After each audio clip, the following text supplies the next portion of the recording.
ஸ்ரீமதே ராமானுஜாய நமஹ. ஸ்ரீமத்வதூலகுலவாரிதி பூர்ணச்சந்திரம் வாதூலவேங்கடகுருத்தமபுத்திரரத்னம் ஸ்ரீசைலதேசிககிருபாப்த சமஸ்தபோதம் ராமானுஜார்ய குருவர்யமஹம் பிரபத்யே. ஸ்ரீவேங்கடார்யதனயம் தத்பாதகமலாஸ்ரயம் வாதூலார்ணவபூர்ணேந்தும் ராமானுஜகுரும் பஜே. சித்திரை மாதம் புனர்பூசம் நட்சத்திரத்தில் அவதரித்த ராமனின் அம்சமாக அவதரித்த சுவாமி முதலிய ஆண்டான் அந்த ராமாயணத்திலிருந்தே 11 வார்த்தைகளை அருளினார்.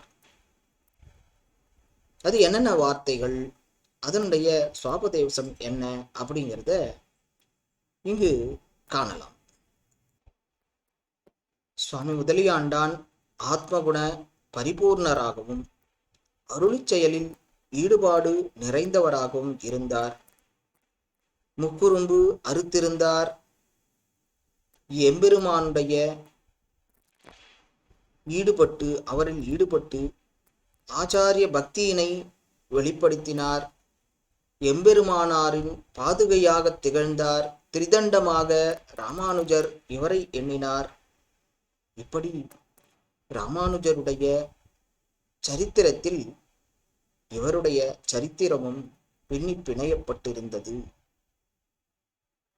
சுவாமி முதலியாண்டான் தமிழிலும் சம்ஸ்கிருதத்திலும் பாண்டித்யம் பெற்று விளங்கினார். முதலியாண்டான் சுவாமி அருளிய பணித்த வார்த்தைகள் ஒரு 11 வார்த்தைகளை அழகாக இராமாயணத்திலிருந்து தொகுத்து நம்முடைய வாழ்விற்காக அளித்துள்ளார். அப்போ இந்த வார்த்தைகளை நிச்சயம் நாம் கடைபிடிக்க வேண்டும், எண்ணிக்கொள்ள வேண்டும், தினம் தினம் மனதில் எண்ண வேண்டும். என்ன வார்த்தைகள் அது அப்படின்னு பார்த்தா, வார்த்தை 1, பிராட்டிக்கு சிறையிருப்பு போலே ஸ்ரீ வைஷ்ணவர்களுக்கு சம்சாரத்தில் இருப்பு. அதாவது இந்த சம்சாரத்தில் புனரபி ஜனனே புனரபி மரணே என்று இருக்கக்கூடிய இந்த சம்சாரத்தில் வைஷ்ணவர்கள் எப்படி சீதை சிறை இருந்தால், ராவணன் தூக்கிட்டு போனான், அசோகவனத்திலே சிறை வச்சிருந்தா, தெரியல பிராட்டிக்கு. லக்ஷ்மணன் ராமனை அடைந்தானா தெரியாது, ராமன் எப்போ வரப்போறான் தெரியாது. அப்படி திக்கே தெரியாம அந்த சிறையில இருந்தாலே சீதை மாதா. அந்த மாதிரிதான் வைஷ்ணவர்கள் இந்த சம்சாரத்தில் இருந்து கொண்டு எப்போது நாம் வைகுண்டம் செல்வோம், எப்போது எம்பெருமான் என்னை காப்பாற்றப் போகின்றார் அப்படின்ற திக்கே தெரியாம இருப்போம் இல்லையா. அதுதான் இந்த நம்ம சம்சாரத்தில் உழலக்கூடியது. எப்படி இருக்குன்னா, எப்படி பிராட்டி சிறையில் இருந்தாலோ அதையே போலத்தான் நாம் இந்த சம்சாரத்தில் இருக்கின்றோம் அப்படின்ற முதல் வார்த்தையினை வெளியிட்டருளினார் சுவாமி முதலியாண்டான். 2வது வார்த்தையா சொல்றார், பிராட்டி இளைய பெருமாள் விஷயத்தில் அபச்சாரப்பட்டு உடனே பெருமாளை பிரிய நேர்ந்தது போல சேத்தனர்களுக்கு பாகவத அபச்சாரம் எம்பெருமான் திருவடி சம்பந்தத்தை விளக்க பண்ணும். என்ன பண்ணார்? மாயமான் மாரீச்சன் மாயமானாக வருகின்றான். அந்த மானை பார்த்ததும் சீதா மாதா என்ன சொல்றா, அந்த மானை பிடிச்சு கொடுங்கோ அப்படிங்கிறார்.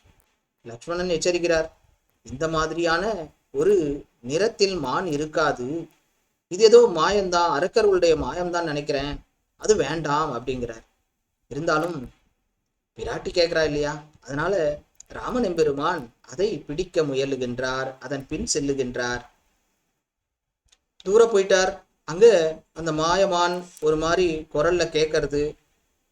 அப்போ பிராட்டி என்ன சொல்றா, லக்ஷ்மணனை நீ சென்று ராமன் எம்பெருமானுக்கு அழைத்து வா, அங்க அவருக்கு ஆபத்துல இருக்கார், நீ போ அப்படிங்கிறார். இவர் சொல்றாரு, எம்பெருமானுக்கு எதுவுமே ஆகாது, ராமனுக்கு போய் ஏதாவது ஆகுமா, எதுவும் ஆகாது அப்படிங்கிறார். இருந்தாலும் தகாத வார்த்தைகளை பேசி அபச்சாரப்பட்டு பிராட்டி என்ன பண்றா, இளைய பெருமாளை அந்த இடத்திலிருந்து விலக்குகின்றாள். இதுதான் நமக்கும் நம்முடைய வாழ்வையிலே நம்ம பாகவத அபச்சாரம் எப்படி பிராட்டி இளைய பெருமாளிடம் அபச்சாரப்பட்டால், தகாத வார்த்தைகளை கூறினாலோ, அந்த மாதிரி நம்ம பாகவத அபச்சாரம் ஏதாவது செய்தால் பிராட்டி அப்போது செய்த அதற்கே சமமாகும். இப்போ பாகவத அபச்சாரம்ன்றது மிக மிக கொடுமையானது அப்படிங்கிறது இங்கு சுவாமி முதலியாண்டான் நமக்கு அழகாக காட்டி பண்ணுகிறார். அது மட்டுமன்று, அந்த மாதிரி அந்த பாகவத அபச்சாரத்தினால என்ன நடக்கிறது, அங்கு பெருமானை பிரிய நேர்ந்தது, ராமனின் பெருமானை பிரிய நேர்ந்தது. அதே மாதிரி நமக்கு பெருமானுடைய திருவடி சம்பந்தத்தை விலக்கிவிடும். நம்ம திருவடி சம்பந்தத்திலிருந்து விலக்கி வச்சிடும். அப்போ பாகவத அபச்சாரம் பண்ணாமல் இருந்தால்தான் அந்த திருவடி சம்பந்தம்ன்றது நமக்கு கிடைக்கும். இதை பண்ண இந்த பாகவத அபச்சாரம் செய்தோமாயில் எம்பெருமானுடைய திருவடி சம்பந்தத்தை விலக்கிவிடும். எப்படி பிராட்டி ராமனை திரிந்த அந்த சிறையில் இருந்தாலோ அந்த மாதிரி நம்மளை பிரிச்சு வச்சிடும். அதனால பாகவத அபச்சாரம் கூடாது அப்படிங்கிற 2வது வார்த்தையை வெளியிட்டருளினார் சுவாமி முதலியாண்டான். 3வது வார்த்தை, பிராட்டிக்கு அசோகவனம் போலே இவர்களுக்கு பிரகிருதி சம்பந்த ரூபமான தேகம். இந்த தேகம் இருக்கு. ஏன்னா இந்த தேகத்துலதான் நம்ம விழுந்துட்டு இருக்கோம். எப்படிப்பட்டது இருந்ததுன்னா சிறைவாசம். நம்ம இந்த தேகம்ன்ற அந்த சிறைக்குள்ள உக்காண்டிருக்கோம். அந்த மாதிரி எப்படி பிராட்டி அசோகவனத்திலே அமர்ந்திருந்தாலோ சிறை இருந்தவள் ஏற்றத்தை ராமாயணம் பாடியதோ, அந்த சிறை இருந்தவள் அசோகவனம்ன்ற அந்த சிறையில் இருந்தது போல நாமும் என்ன பண்றோம், இந்த பிரகிருதியான இந்த உடம்புக்குள்ள நம்ம சிறையில இருக்கின்றோம். எம்பெருமானை அடைய வேணும். இதை விட்டால்தான் நாம் எம்பெருமானை அடைய முடியும் அப்படிங்கிறது 3வது வார்த்தையாக சுவாமி நமக்கு காட்டி கொடுத்தார். 4வது வார்த்தை, பிராட்டிக்கு அரக்கிகள் சகவாசம் போலே இவர்களுக்கு புத்திராதிகளால் சகவாசம். என்ன பண்றோம், நம்மளுடைய உற்றார் உறவினர்கள், அவர்களால் என்ன பண்றது, நம்ம அடையக்கூடிய பொருள் எம்பெருமானை அடைய வேணும் அப்படிங்கிற அந்த குறிக்கோளை அடைய ஒட்டாமல் தடுப்பது எதுனா இந்த உற்றார் உறவினர்கள். எப்படி அந்த அரக்கிகள் அங்க என்ன பண்ணா, பிராட்டிக்கு அரக்கிகள் அங்க கூட இருந்த அரக்கிகள்லாம் எம்பெருமானை அடைய வேண்டும், ஆனா அவ ராவணனை அடைந்து விடு, ராவனை சேர்ந்து விடு, ராவணன் சொல்றதை கேளு இப்படின்னு ராமன் எம்பெருமானை அடைய ஒட்டாமல் அவர்கள் எப்படி அங்கு அவர்களுடைய சகவாசம் பிராட்டிக்கு மிகவும் துன்பமயமாக இருந்ததோ அந்த மாதிரி தான் இந்த புத்திராதிகளால் நமக்கு இந்த உலகத்தில் துன்பமயம் அப்படிங்கிறத 4வது வார்த்தையாக சுவாமி வெளியிட்டருளினார். அடுத்ததாக 5வது வார்த்தை, பிராட்டிக்கு மாரீச்ச மாயா மிருக காட்சி போலே இவர்களுக்கு பாவியேனை பலனி காட்டி படுப்பாயோ என்னும்படியான விஷயங்களின் காட்சி. சீதா மாதா இருக்கா, பிராட்டி என்ன பண்றா, அந்த மாரீச்சன் என்ற மாயமானா வரா. மாயமானா வரும்போது அந்த மானை பார்த்து அதுல கவர்ந்து இழுக்கப்பட்டு அந்த மாயமான் வேணும் அப்படிங்கிறா. அந்த காட்சியில மயங்கிடுறா. அந்த மாயத்தை கண்டு உண்மை அப்படின்னு நம்பி மயங்கிடுறா. அந்த மாதிரி தான் இந்த சேத்தனர்கள் என்ன பண்றா, பல பாவங்கள் பாவியேனை பலனி காட்டி இந்த லோகத்துல இருக்கக்கூடிய அந்த மாயங்கள் புடுங்கிறது. நம்மள என்னென்ன மாயங்களோ அந்த காட்சிகள், இந்த லோகத்தினுடைய காட்சிகள் நம்மளை கவர்ந்து இழுத்து எம்பெருமானிடமிருந்து நம்மை பிரிக்கின்றது. அப்போ இந்த மாய காட்சிகளிலிருந்து விடுபட வேண்டும். இதனுடைய உண்மையை நாம் உண்மை பொருளை உணர்ந்து கொள்ள வேணும் அப்படிங்கிறத இந்த 5வது வார்த்தையில் சுவாமி நமக்கு காட்டி கொடுக்கின்றார். அடுத்ததாக 6வது வார்த்தை, பிராட்டிக்கு திருவடி நேர்பட்டா போலே இவர்களுக்கு ஆச்சாரியன் நேர்படுவது. சீதை அசோகவனத்தில் சிறையில் இருக்கிறார். ஏற்கனவே பார்த்தா மாதிரி அவர் லக்ஷ்மணன் ராமனை அடைந்தானா, ராம லக்ஷ்மணர்களுக்கு இலங்கையில் சிறையில் இருப்பது தெரியுமா தெரியாதா, எதுவுமே சீதை பிராட்டிக்கு தெரியாது.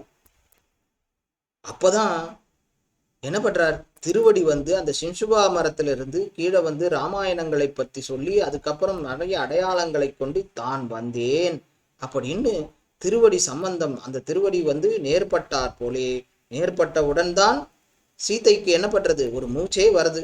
அவ தன்னை மாய்த்து கொள்ள எண்ணுகின்றாள், தற்கொலை பண்ணிக்கலான்னு போறா. அப்போ ஆஞ்சநேயர் தான் காப்பாற்றுகின்றார். அது மாதிரிதான் நாம இந்த பிறப்பு இறப்பு சுழற்சியில் இருந்து கொண்டிருக்கும் போது ஆச்சாரியன் எப்படி ஹனுமன் சீதையினை காத்தானோ அந்த மாதிரி நம்மை காப்பதற்காகத்தான் ஆச்சாரியன் இருக்கின்றான். அப்போ அந்த ஆச்சாரியன் கிட்ட நம்ம சந்திக்கிறது என்ன நேர்படுவதே அனுமன் சீதையை நேர்பட்டது போலே அப்படின்னு அழகாக அந்த தத்துவத்தை காட்டி கொடுத்தார் நம் சுவாமி முதலியாண்டான். 7வது வார்த்தையாக பிராட்டிக்கு திருவடி சொன்ன ஸ்ரீ ராம குணங்கள் போலே இவர்களுக்கு ஆச்சாரியன் உபதேசிக்கும் பகவத் விஷயாதிகள். ஆச்சாரியன் என்ன பண்றார், நமக்கு நிறைய பகவத் விஷயங்கள்லாம் சொல்லிட்டே இருக்கார், நிறைய உபதேசங்கள் பண்ணுகின்றார், மந்திர அர்த்தத்தை சொல்லி கொடுக்கின்றார். இந்த மாதிரி நிறைய அந்த விஷயங்கள்லாம் எப்படிப்பட்டதுன்னா, பிராட்டிக்கு அங்கு என்ன பண்ணார், திருவடி வந்து ராம குணங்களை நான் தான் யாருன்னு சொல்லும்போது சீதையால நம்ப முடியல.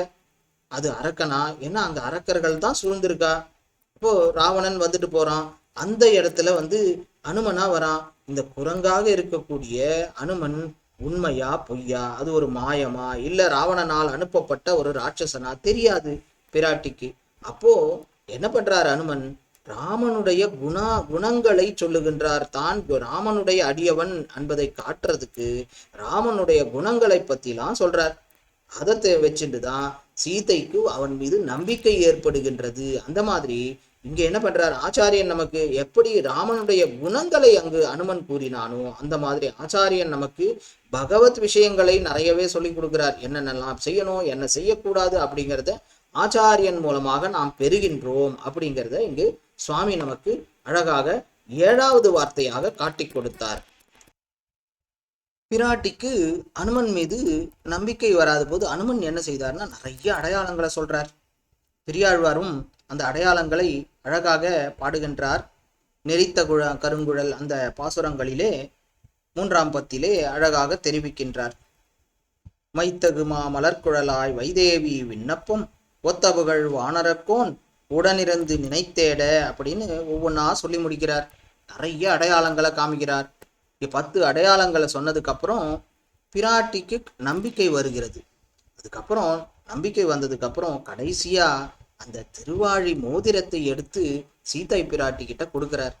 கொடுக்க கூட இல்லை, கொடுக்கும்போது கூட என்ன, அதுவும் அவ்வளவு சொல்லின் செல்வராச்சே அவர் அனுமன், கையில வச்சுட்டு கையை வந்து காப்பி எப்படி நம்ம எப்படி வந்து ஒரு புஷ்பங்களை பெருமாளுக்கு சமர்ப்பிக்கணும்னா எப்படி பண்ணணும், கொடுக்க கூடாது, எடுத்து கொடுக்காம கையில வச்சு காமிக்கும் போது அவ எடுத்துக்கணும். ஏன்னா கொடுக்கறது கை வந்து மேல இருந்துடக்கூடாது. அதை வந்து ஆஞ்சநேயர் அவ்வளவு அழகாக புரிந்து கொண்டு கையில் வச்சு பிராட்டிக்கு காண்பிக்கின்றார். அந்த மோதிரத்தை பார்த்தால் சீதா மாதா என்ன பண்ணார், அவளால திக்கு முக்காடி போனால்னா சொல்லணும், அந்த அளவுக்கு அவளுக்கு சந்தோஷம் பீரிட்டது அந்த மோதிரத்தை கண்டு. திக்கு நிறை புகழாளன் தீவேள்வி சென்றனால் மிக்க பெரும் சபை நடுவே வில்லறுத்தான் மோதிரம் கண்டு ஒக்குமால் அடையாளம் அனுமான் என்று உச்சிமேல் வைத்து கொண்டு உகந்தனலால் மலர்குழலால் சீதையுமே என்ன பண்ணலாம், உண்மையிலே ராமனே வந்துட்டான் அப்படின்னு சீதை பாவித்து கொண்டாள். அந்த பாவித்துண்டு அந்த மோதிரத்தை பார்க்கிறா. மோதிரத்தில் நடுவுல வந்து பெரிய ஓட்டை இருக்கு. அதுல வந்து எம்பெருமானுடைய விரல்களை காண்கின்றார், கையை காண்கின்றாள், தோளை காண்கின்றாள், முழு ராமனையுமே கண்டாள் சீதை. பார்த்துட்டு என்ன பண்றா சீதை, அந்த மோதிரத்தை தன் தலைமேல் வச்சு கொண்டு உச்சி மோந்து தலைமேல் வைத்து கொண்டாள். அவ்வளவு சந்தோஷம் கிடைத்தது சீதைக்கு. அது அனுமனால் கொடுக்கப்பட்டது. அப்போ அனுமன் அந்த திருவாழி அடையாளங்களை சொல்லி திருவாழி மோதிரத்தை பிராட்டிக்கு கொடுத்தான். அந்த மாதிரி தான் ஆச்சாரியன் என்ன பண்றார், நமக்கு குரு பரம்பரா பூர்வமான திருமந்திர உபதேசத்தை கொடுக்கின்றார். எப்படி திக்கே இல்லாத வருவானா எம்பெருமான் நம்மை கரை சேர்ப்பானா அப்படின்னு இருக்கும்போது ஆச்சாரியன் மூலமாக திருமந்திர உபதேசம் நமக்கு கிடைக்கின்றது. அதுதான் பிராட்டிக்கு எப்படி அந்த மோதிரம் கிடைத்து அதன் மூலம் உயிர் பெற்றாலோ அவ்வளவு சந்தோஷம் அடைந்தாலோ அந்த மாதிரி ஆச்சாரியன் மூலமாக கிடைக்கக்கூடிய அந்த திருமந்திர உபதேசம் நமக்கு திருவாழி மோதிரம் போலே அப்படின்னு 8வது வார்த்தையாக சுவாமி முதலியாண்டான் நமக்கு அருளி செய்தார். 9வது வார்த்தை, பிராட்டி திருவடிக்கு சூடாமணி கொடுத்ததை போலே இவர்கள் ஆச்சாரியன் விஷயத்தில் தலையல்லால் கைமாறிலேனே என்று இருக்கும் இருப்பு. நம்ம என்ன பண்ணோம், ஆச்சாரியன் நமக்கு திருமந்திர உபதேசத்தை கொடுக்கின்றார், நமக்கு சந்தோஷம். எப்படி பிராட்டி அந்த மோதிரத்தை கண்டு மோகித்தாலோ சந்தோஷப்பட்டாலோ அந்த மாதிரி நாமும் மந்திரோபதேசத்தை அடைந்து எம்பெருமான் திக்கில்லாத நமக்கு புகழொன்றில்லா அடியேன் அப்படின்னு சொல்லக்கூடிய நமக்கு ஆச்சாரியன் மூலமாக அந்த மந்திரோபதேசம் பெற்று நாமும் எம்பெருமானை அடையக்கூடிய வழி பிறக்கின்றது. அப்ப நம்ம என்ன பண்ணணும்? நம்ம திருப்பி தரணும் இல்லையா? அப்போ பிராட்டி எப்படி சூடாமணியை கொடுத்து ராமனெம்பெருமானிடம் கொடுக்க சொன்னாலோ அந்த மாதிரி நாம என்ன பண்ணணும்? ஆச்சாரியனுக்கு தலையல்லால் கைமாறிலேனே. நம்ம பண்ணக்கூடியது என்ன?